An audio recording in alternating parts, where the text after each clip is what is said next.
Hello नमस्कार प्यारे विद्यार्थियों, आप सभी का इस YouTube चैनल पर स्वागत है। आज अपने प्रश्नावली 2.4 का जो दूसरा पार्ट है, 2.4 के अंदर अपने प्रश्न संख्या 1 से प्रश्न संख्या 5 तक के जो सवाल थे उनको हल कर चुके थे। आज की इस क्लास के अंदर अपने बाकी कुछ बचे हुए प्रश्न हैं, प्रश्न संख्या 6 से लेकर 10 तक है, उनको आज अपने सॉल्व करते हैं। जैसा कि अपने को बुक के अंदर छठे प्रश्न के अंदर एक आयताकार भूखंड के रूप में प्रश्न दे रखा है कि एक आयताकार भूखंड है, उसकी लंबाई और चौड़ाई के अंदर अपने को अनुपात दे रखा है कि लंबाई और चौड़ाई के अंदर जो अनुपात है वो 11:4 दे रखा है। तो इस रैखिक समीकरण के अंदर जब अनुपात के अंदर कुछ भी अपने को दिया जाता है तो उनकी जो अपने लंबाई और चौड़ाई मानते हैं तो उसको अपने 11 है तो 11x लिख देंगे और 4 है अनुपात में तो 4x मीटर के अंदर आ जाएगा। लेकिन जो आयताकार भूखंड था उस आयताकार भूखंड की जो लंबाई है वो तो अपने 11 मीटर x मान लेंगे और जो उसकी चौड़ाई है वो 4x मीटर हो जाएगी। और इस आयताकार भूखंड के ऊपर जो बाढ़ करवाना है, यानी कि तारबंदी करनी है, इस जो भूखंड है जमीन का टुकड़ा है खेल मैदान के लिए, तो इसके चारों तरफ क्या करनी है, इसकी चार दीवारी करनी है, यूँ कह लें कि इसकी बाढ़ करनी है। और इसकी बाढ़ लगाने का जो खर्चा आता है वो 75,000 रुपये आता है, यानी कि 75,000 रुपये खर्च आता है इसकी बाढ़ करवाने में या फिर चार दीवारी कराने के अंदर। तो पहले अपने को ये देखना पड़ेगा कि इसकी जो चार दीवारी है या इसकी बाढ़ है वो उसकी परिमाप कितना बनता है, उसका जो परिक्षेत्र है ऊपर वाला वो कितना बनता है। तो भूखंड की बाढ़ कराने का जो खर्चा अपने को दे रखा है वो 75,000 रुपये दे रखा है। और इसकी जो अपने को दर दे रखी है कि 1 मीटर है, यानी कि 1 मीटर पे अगर बाढ़ लगानी है तो उस पर 100 रुपये का खर्चा आता है। तो टोटल कितनी तार लगेगी ताकि 75,000 रुपये का खर्चा आ जाए, यानी कि 1 मीटर की जो है 1 मीटर की जो दर है, यानी कि 1 मीटर अगर अपने बाढ़ लगाते हैं तो उस पर 100 रुपये का खर्चा आता है, यानी कि 100 रुपये उस पर खर्च आ जाता है। टोटल जो खर्चा हो रहा है वो 75,000 रुपये का हो रहा है। तो यहाँ से अपने को ये पता लगाना है कि जो तारबंदी की गई है, जो बाढ़ की गई है वो कितने मीटर की गई है, कितनी लंबी तार उसमें लगी है। जबकि अपने को उसकी दर दे रखी है कि 1 मीटर जो तार है वो 100 मीटर की है, तो 75,000 रुपये के अंदर कितने मीटर तार लग जाएगी, तो उसके अंदर अपने 100 का भाग दे के, यानी कि अपने को व्यय दे रखा है, अपने को दर दे रखी है। बाढ़ की लंबाई बराबर व्यय बटे में दर हो जाएगा। व्यय 75,000 दर बटे में 100 भाग इसके अंदर लगा देंगे तो अपने पास जो इसकी बाढ़ की लंबाई है वो 750 मीटर है वो आ जाएगी, यानी कि इसका जो परिमाप है वो 750 मीटर हो जाएगा। अब आगे अपने को सूत्र लगाना है। आयताकार है, आयताकार भूखंड का परिमाप ज्ञात करने का सूत्र होता है 2 लंबाई प्लस चौड़ाई। इसके परिमाप कोई भी आयताकार आकृति होती है, उस आयताकार आकृति का जो परिमाप ज्ञात होता है वो उसका सूत्र 2 गुना लंबाई प्लस चौड़ाई। और इस बाढ़ की लंबाई यानी कितनी तार लगेगी इस पे, उसका अपने को प्रश्न के अंदर अपने को निकाल चुके हैं कि 750 मीटर तार इस पे लगानी है। तो बराबर में 750 आ जाएगा। 2 लंबाई अपने को जो शुरू में मानी थी 11x, चौड़ाई हो जाएगी 4x, दोनों को प्लस करेंगे 11 और 4 हो जाएंगे 15, 15 को 2 से गुना करेंगे 30 और बराबर में 750। इसका जो बाढ़ की लंबाई अपने पास है, तार की जो लंबाई है वो 750 मीटर। अपने को सिर्फ x का मान निकालना है, तो इसलिए 30 जो गुणा में है, गुणा वाली संख्या भाग में चली जाएगी। 750 के अंदर अगर अपने 30 का भाग देते हैं तो 750 में 30 का भाग देने पर 25 मीटर वो x का मान आता है। तो अतः भूखंड की जो लंबाई अपने 11x ली थी वो 11 गुणा x का मान 25 गुणा करेंगे 275 मीटर लंबा वो भूखंड है। चौड़ाई की बात करें, चौड़ाई 4x थी, 4 गुणा x का मान 25, 25 को 4 से गुणा करें तो 100 मीटर वो चौड़ाई है उस भूखंड की। 7वें प्रश्न के अंदर अपने को एक टेलर है, एक दर्जी है, वो दर्जी ने क्या करता है कि इकट्ठा कपड़ा लेके आता है पैंट और कमीज़ का, उनकी पैंट और कमीज़ बनाकर बाद में उसको बेचता है और उन दोनों को अलग अलग बेचने पर, जैसे कमीज़ और पैंट को बेचने पर उनको कुछ लाभ प्राप्त होता है। तो इस तरीके से प्रश्न में अपने को दे रखा है। तो सबसे पहले तो प्रश्न में दिए कमीज का जो कपड़ा है, कमीज के कपड़े का जो भाव है 50 रुपये प्रति मीटर की दर से है, और पैंट या यूं कह लेंगे पतलून के कपड़े का जो भाव है वो 90 रुपये प्रति मीटर की दर से अपने को दे रखा है प्रश्न के अंदर। कमीज का कपड़ा 50 रुपये की दर से है और पतलून का कपड़ा 90 रुपये की दर से है। और प्रश्न में बोला है कि कमीज के 3 मीटर कपड़े के लिए पतलून का 2 मीटर कपड़ा लिया जाता है। नहीं, कमीज बनाने के लिए 3 मीटर कपड़ा लगता है तो पतलून बनाने के लिए 2 मीटर कपड़ा लगेगा। तो 1 मीटर 50 रुपये का है, अपने को दे रखा है 1 मीटर 50 का है, तो 3 मीटर है वो 150 रुपये का हो जाएगा। और पतलून का कपड़ा उसने 2 मीटर लिया, 1 मीटर 90 रुपये का है तो 2 मीटर उसका 180 रुपये का हो जाएगा। तो ये कमीज के कपड़े का मूल्य आ गया 150 रुपये और पतलून के कपड़े का मूल्य आ गया 180 रुपये। अब दोनों पे क्या कहता है, वो सिलने के बाद इस पे लाभ कमाता है। कमीज के कपड़े पर अलग लाभ दे रखा है प्रश्न में और पतलून के कपड़े पर अलग लाभ दे रखा है। तो कमीज के कपड़े पर लाभ हो रहा है 12% का। तो सबसे पहले अपने ये देखें कि 12% कितने रुपए बनते हैं, यानी कि क्रय मूल्य का अपने को 12% निकालना है। कमीज के कपड़े का मूल्य 150 का 12%, तो ये हो जाएगा लाभ बराबर 150x गुणा 12 और प्रतिशत का बटे में आपने आता है 100 आता है। प्रतिशत को हटाएंगे, प्रतिशत की जगह पे बटे में अपने 100 लगाते हैं। 1 0 से इसकी 1 0 कट हो जाएगी। 12 को 15 से गुणा करें 180 बटे में 10, 180 में 10 का भाग देंगे तो 18 रुपये का क्या हो रहा है, लाभ हो रहा है। यानी कि पहले उसने जो कमीज का कपड़ा खरीदा था 150 रुपये के अंदर खरीदा, 18 रुपये का उस पर लाभ हो रहा है। तो उस कमीज के कपड़े का जो विक्रय मूल्य होगा, कमीज के कपड़े का विक्रय मूल्य जितने में उसने खरीदा और प्लस जितना उसको लाभ हो रहा है वो उसका क्या हो जाएगा, विक्रय मूल्य हो जाएगा। देखिए 150 और प्लस में 18 तो 168x रुपये क्या होता है, कमीज के कपड़े का विक्रय मूल्य हो जाएगा। देखिए इतने रुपए के अंदर उसने कमीज के कपड़े को बेचा है, कमीज उसने बेची है कमीज बनाकर। सेकंड पॉइंट में दे रखा है इसी की कि पतलून के कपड़े पर उसको 10% का लाभ होता है, यानी कि पतलून बनाकर उसको बेचता है, बेचने के बाद जितने रुपए का कपड़ा आया था पतलून का उस पर वो 10% का लाभ कमा रहा है। तो इस पर भी अपने को लाभ निकालना है 180 का 10%, तो 180x गुणा 10 और बटे में 100 आ जाएगा। देखिए 180x का अपने को 10% निकालना है तो यह आ जाएगा 18x रुपये हो जाएंगे। पतलून के कपड़े का विक्रय मूल्य 180 प्लस 18 यानी कि विक्रय मूल्य निकालना होता है, तो इसका सूत्र लग जाता है क्रय मूल्य और प्लस में जितने का लाभ होता है, यानी क्रय मूल्य प्लस लाभ। तो ये भी कितने का हो जाएगा, 168 रुपये का जो विक्रय मूल्य हो जाएगा पतलून के कपड़े का। यानी कि पतलून भी 168 रुपये के अंदर बेची है और कमीज भी 168 रुपये के अंदर बेची है।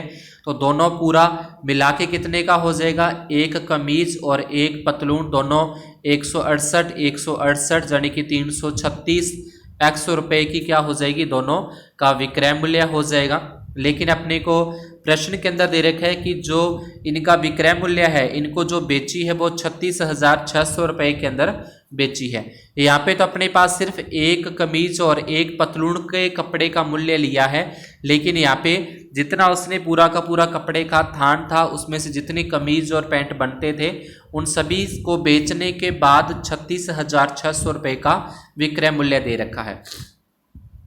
तो यहाँ पे रखेंगे 336x बराबर में 36,600, x का मान निकाले तो ये गुणा वाला संख्या 336 भाग में चली जाएगी।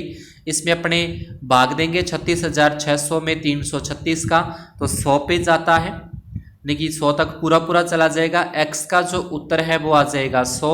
तो पतलून के लिए उसने 2x मीटर कपड़ा लिया था, पतलून के लिए 2x मीटर कपड़ा लिया था, तो यहाँ पे 2 आ जाएगा, x की जगह पे 100 यानी कि 200 मीटर कपड़ा उसने क्या लिया था, पतलून के लिए उसने 200 मीटर कपड़ा लिया था।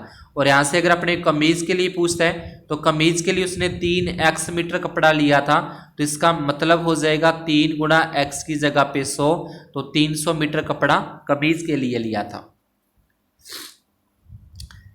8वें प्रश्न के अंदर अपने को एक हिरणों के बारे में दे रखा है कि हिरण जो है उसका आधा जो भाग है, जैसे मान लो कि अगर 12 हिरण है तो 12 हिरण में से 6 हिरण है वो पास के मैदान में घास चर रहे हैं, और बाकी के जो 6 बच गए उसका 3/4 हिस्सा पड़ोस में खेल कूद रहा है, और बाकी के जो बचे हुए हिरण है वो पानी पी रहे हैं।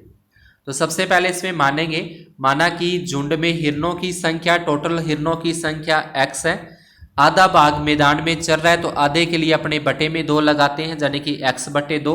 आधे का मतलब 1/2 होता है, लेकिन यहाँ पे अपने पास x है तो x/2 आ जाएगा। आधा भाग मैदान में चल रहा है, यानी कि x/2 हिरण।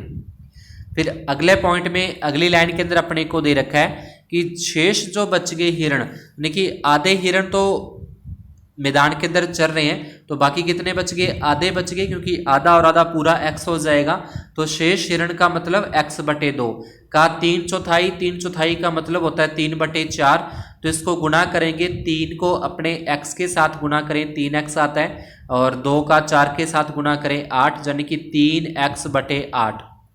3x/8 हिरण है वो पड़ोस के अंदर, यानी कि पास में क्या कर रहे हैं? खेल कूद रहे हैं आपस में, और बाकी के जो बचे हुए 9 हिरण है वो तालाब के अंदर पानी पी रहे हैं।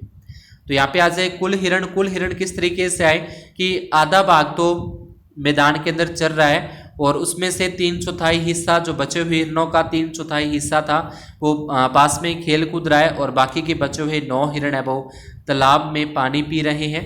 कुल हिरण अपने पास है x, और बराबर में ये अपने पास आ गया। यहाँ से अपने करेंगे, इनका पक्षांतरण कर देंगे। पक्षांतरण करने का मतलब प्लस का x/2 इधर आके माइनस x/2, प्लस का 3x/8 भी माइनस का 3x/8 हो जाएगा। देखिए दोनों xों का x/2 और 3x/8 का अपने करेंगे पक्षांतरण, बराबर में आ जाएगा 9। इसके बाद 1 और 2 और 8 इनका अपने लघुत्तम लेंगे, इनका एलसीएम निकाला जाएगा। इस तरीके से करके अपने इनका एलसीएम लें,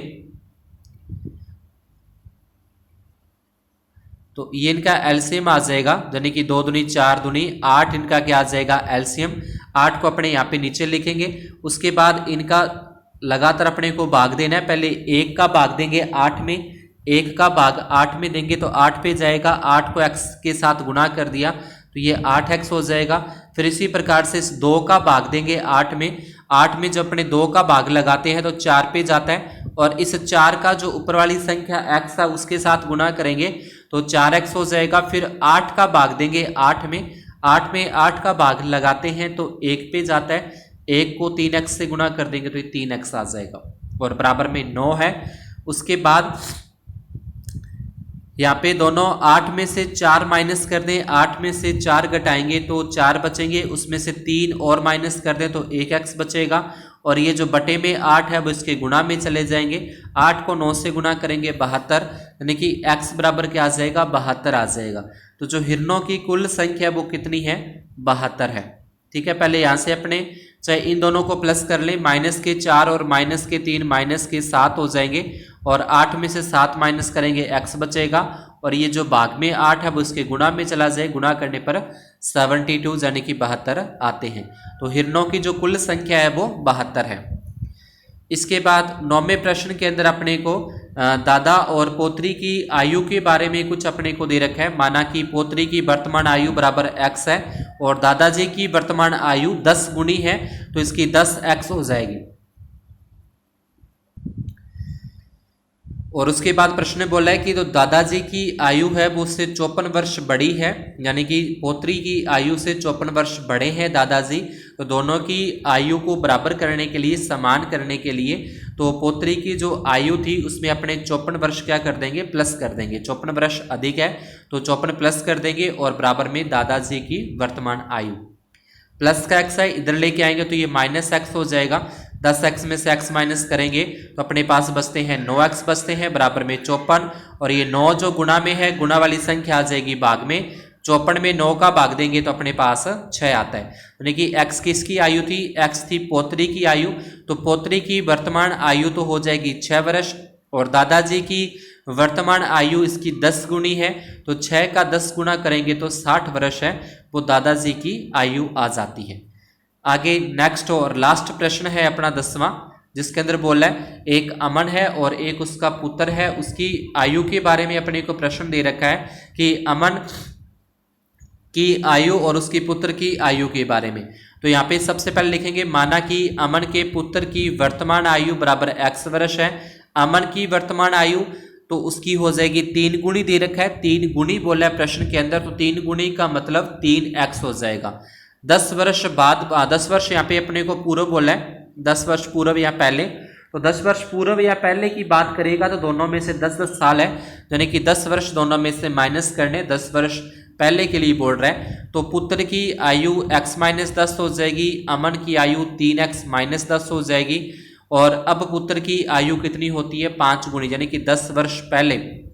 अब जो उसकी आयु है पुत्र की आयु से 3 गुनी है अमन की आयु, लेकिन आज से 10 वर्ष पहले जो अमन की आयु थी वो अपने पुत्र की आयु की 5 गुनी थी, तो इसलिए इसको अपने क्या करेंगे 5 से गुना करेंगे, दोनों की आयु को बराबर करने के लिए जो अमन के पुत्र की आयु है उसको अपने 10 के साथ गुणा करना है। देखिए जो दोनों के अंदर आयु के अंदर जो जिसकी छोटी आयु होती है उसकी आयु को बराबर लेके आने के लिए अगर गुणी बोलता है तो उतने से गुणा कर देंगे, अगर अधिक बोलता है तो उसमें जितना अधिक बोला जाएगा उसको उसमें उतना प्लस कर देंगे, यानी कि जिसकी आयु छोटी होती है उसके अंदर, और बाद में दोनों को अपने बराबर में रखते हुए पक्षांतरण करना है। पक्षांतरण करके वहां से x का जो मान है वो ज्ञात हो जाएगा। तो यहाँ से अपने पहले 5 को x से गुना करें 5x, फिर 5 को 10 से गुना करें 50, और बराबर में 3x-10 हो जाएगा। उसके बाद सिंपली इसमें अपने पक्षांतरण कर देंगे, माइनस का है इधर आके माइनस का हो जाएगा, और इस तरफ लेके आएंगे 50 प्लस का, तो यहाँ पे लिखा जाएगा पक्षांतरण करने पर। पक्षांतरण करने पर दोनों एक तो x का हो जाएगा माइनस का 3 और माइनस 50 इधर आके प्लस 50 हो जाएगा। 50 में से 10 माइनस करेंगे 40, 5x में से 3x माइनस कर देंगे 2x बचेंगे। x का मान निकालना है तो 2 गुना वाला इसके भाग में आ जाएगा, 40 में 2 का भाग देंगे तो x का मान है वो अपने पास आ जाएगा 20। देखिए x बराबर 20 वर्ष हो जाएगा। x था वो अमन के पुत्र की आयु को अपने माना था, तो अमन के पुत्र की आयु तो हो जाएगी 20 वर्ष, और अमन की जो वर्तमान आयु है वो उसका 3 गुना था, तो 20 का 3 गुना करेंगे तो 60 वर्ष है वो उसके अमन की आयु है। तो ये था अपना कक्षा 8 और विषय गणित की प्रश्नावली 2.4 के जितने सवाल बचे हुए थे सारे अपने कंप्लीट किए हैं। अगर आपको सवाल समझ में आए हो तो वीडियो को लाइक जरूर करते जाएं, और आगे अपने सहपाठियों के अंदर क्लासमेट के अंदर शेयर भी ज़रूर करें। अगर चैनल पर नए हो तो रिक्वेस्ट है कि चैनल को ज़रूर सब्सक्राइब करें और बेल आइकन को ऑल पर सेट कर दें, ताकि जैसे ही कोई नेक्स्ट वीडियो अपलोड हो उसका नोटिफिकेशन आपको मिलता रहे। बहुत बहुत धन्यवाद, शुभ दिन।